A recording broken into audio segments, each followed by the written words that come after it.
सब कुछ उस दिन से शुरू हुआ जब मदीना की गलियां, जहां सुकून कभी नबी करीम सल्लल्लाहु अलैहि वसल्लम के दौर में होता था, हजरत उस्मान रज़ियल्लाहु अन्हु की शहादत के बाद अशांति और इंतजार का मरकज बन गई। मदीना की फिजा गम और इख्तिलाफ से भरी हुई थी।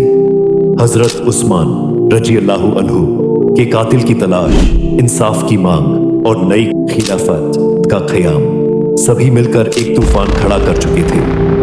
मौला अली अलैहिस्सलाम, जो नबी करीम सल्लल्लाहु अलैहि वसल्लम के चचा जात भाई, आपके दामाद और अहले बैत में भी हैं, इस वक्त एक मुश्किल इंतखाब में थे। लोगों ने उन्हें खिलाफत के लिए मुंतखब किया, लेकिन मौला अली अलैहिस्सलाम ने पहले खिलाफत कबूल करने से इनकार कर दिया। वो जानते थे कि उम्मत इस वक्त शदीद तकसीम का शिकार है। वो ये जानते थे कि खिलाफत के वो उसूल जो अल्लाह और रसूल अल्लाह ने इंतखाब किए हुए हैं, अगर मैं लोगों पर आया कर दूं तो लोग मेरे और ज्यादा खिलाफ हो जाएंगे। जब लोगों के बहुत ज्यादा इसरार करने पर मौला अली ने आखिरकार खिलाफत को कबूल कर लिया। लेकिन खिलाफत का आगाज तो हुआ, मगर चैलेंजेस कम होने के बजाय और मजीद बढ़ गए।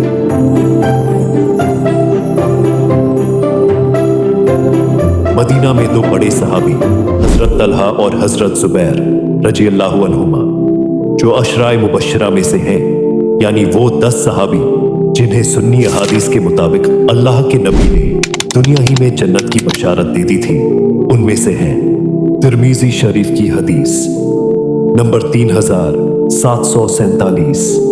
ये दोनों सहाबी पहले तो मौला अली अलैहिस्सलाम के साथ थे, लेकिन जल्द ही इख्तिलाफ का शिकार हो गए। दूसरी तरफ हजरत आयशा रज़ियल्लाहु अन्हा, जो नबी करीम सल्लल्लाहु अलैहि वसल्लम की चौजा थी, वो भी इंसाफ की तलब में खड़ी हो गई और वो मदीना से निकलकर बसरा पहुंची। बसरा उस वक्त एक अहम शहर था ईरान का।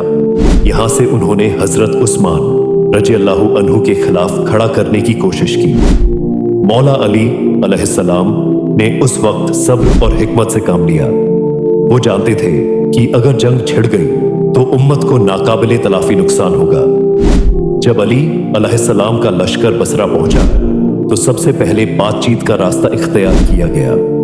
मौला अली अलैहिस्सलाम ने हजरत आयशा को खत लिखा और उनसे मुलाकात की। उनकी गुफ्तगू ने मामले को पुरसुकून किया और दोनों तरफ के लश्कर अमन के करीब पहुंच गए। लेकिन फिर रात के अंधेरे में कुछ शरपसंद अनासिर हमला कर दिया। दोनों तरफ के लश्करों ने यह समझा कि धोखा दिया गया है और यूं जंग छिड़ गई। जंग के दौरान हजरत तलहा और जुबैर रज़ियल्लाहु अन्हुमा शहीद हो गए और जंग काफी दिनों तक जारी रही, यहां तक कि करीब 20,000 बंदे दोनों तरफ से शहीद हो गए।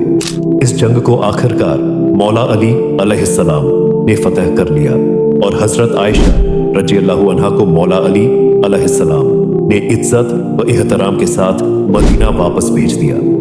इस जंग को जंग जमल कहा जाता है।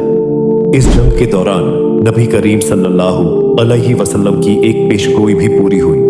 इसमें रसूल अल्लाह ने फरमाया था, मेरी जिस बीवी पर मकामे हवाब के कुत्ते भौंकेंगे वो हक पर नहीं होंगी। इस जंग में जाते वक्त हजरत आयशा रज़ियल्लाहु अन्हा पर कुछ कुत्तों ने भौंकना शुरू कर दिया। हजरत आयशा ने पूछा कि ये जगह कौन सी है। तहकीक करने पर पता चला कि ये हवाब नामी जगह है। हजरत आयशा को फौरन नबी करीम की ये हदीस याद आ गई। इसीलिए हजरत आयशा सारी जिंदगी अपने इस फैसले को लेकर अफसोस करती और गमजता रहती थी। बहरहाल इधर मुल्क के शाम में मुआविया, जो नबी करीम सल्लल्लाहु अलैहि वसल्लम के एक सहाबी और हजरत उस्मान के करीबी रिश्तेदार थे, अमीर मुआविया ने मौला अली अलैहिस्सलाम की खिलाफत को कबूल करने से इनकार कर दिया। उनका यह मुतालबा था कि पहले हजरत उस्मान रज़ियल्लाहु अन्हु के कातिलों को सजा दी जाए। यह मामला इतना क्रिटिकल हो गया कि मौला अली अलैहिस्सलाम और अमीर मुआविया के दरमियान जंग छिड़ गई।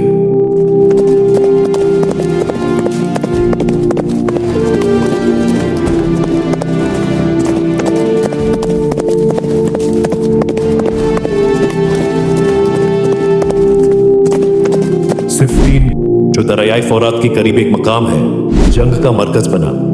मौला अली अलैहिस्सलाम की फौज और मुआविया की फौज आमने सामने थी। यहां भी जंग के दौरान कई अहम वाकयात पेश आए। हजरत अम्मार रज़ियल्लाहु अन्हु जो मौला अली अलैहिस्सलाम की फौज में शामिल थे, शहीद हो गए। नबी करीम सल्लल्लाहु अलैहि वसल्लम ने उनके बारे में फरमाया था, अम्मार को एक बागी जमात कत्ल करेगी। ये हदीस सही बुखारी 2812 के मुताबिक नबी ने फरमाया, अम्मार को एक बागी जमात कत्ल करेगी। अम्मार उन्हें जन्नत की तरफ बुलाएंगे और वो जमात उन्हें जहन्नुम की तरफ बुला रही होगी। ये वाकया सिफ़ीन के मैदान में पूरा हुआ। जब मुआविया की फौज हार मानने पर थी, तब उन्होंने एक साजिश की। अमीर मुआविया की फौज ने कुरान को नेजों पर बुलंद करना शुरू कर दिया, तो मौला अली अलैहिस्सलाम की फौज में इख्तिलाफ पैदा हो गया। ये बस जंग को रोकने की एक साजिश थी, और वैसे ही ये जंग बगैर किसी फैसले के खत्म हो गई। सिफ़ीन के बाद एक नया फितना सामने आया, खवारिज। खवारिज ये वो लोग थे जो अली अलैहिस्सलाम के इस फैसले से नाराज थे कि उन्होंने हजरत मुआविया से मुज़ारात की। ये लोग भी मौला अली अलैहिस्सलाम के खिलाफ खड़े हो गए। नहरवान जो मौजूदा इराक के करीब एक मकाम था, उनका मरकज बना। मौला अली अलैहिस्सलाम ने उन्हें भी समझाने की बहुत कोशिश की, लेकिन वो अपनी जिद पर कायम रहे।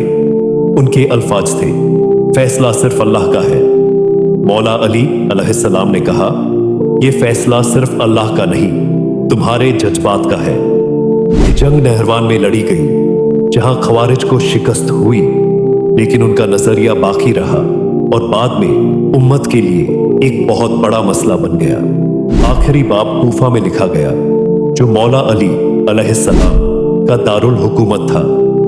खवारिज के एक शख्स अब्दुर्रहमान इब्न मुलजिम ने मौला अली अलैहिस्सलाम को उस वक्त शहीद किया जब वो नमाज फज्र अदा कर रहे थे। इसके पीछे भी एक बहुत बड़ी साजिश थी, जो मैं आने वाले वीडियोस में बताने की कोशिश करूंगा कि इब्न मुलजिम कौन था और उसे किसने भेजा था। खैर, ये वाकया उम्मत के लिए एक नाकाबिले तलाफी नुकसान था। अली अलैहिस्सलाम जो इंसाफ, इल्म, कुर्बानी और शजात की अलामत थे, अपनी जान कुर्बान कर गए, लेकिन उनके उसूल आज भी उम्मत के लिए राह निजात है। मौला अली अलैहिस्सलाम की शहादत के बाद मुआविया ने अपनी हुकूमत को मजबूत किया। यहां तक कि दुनिया ने यह भी दौर उनकी हुकूमत में देखा कि मौला अली अलैहिस्सलाम को मस्जिद के मिंबरों पर सब शक यानी मौला अली अलैहिस्सलाम को गालियां देने का सिलसिला शुरू हुआ, जो उम्मत में मजीद तकसीम का सबब बन गया।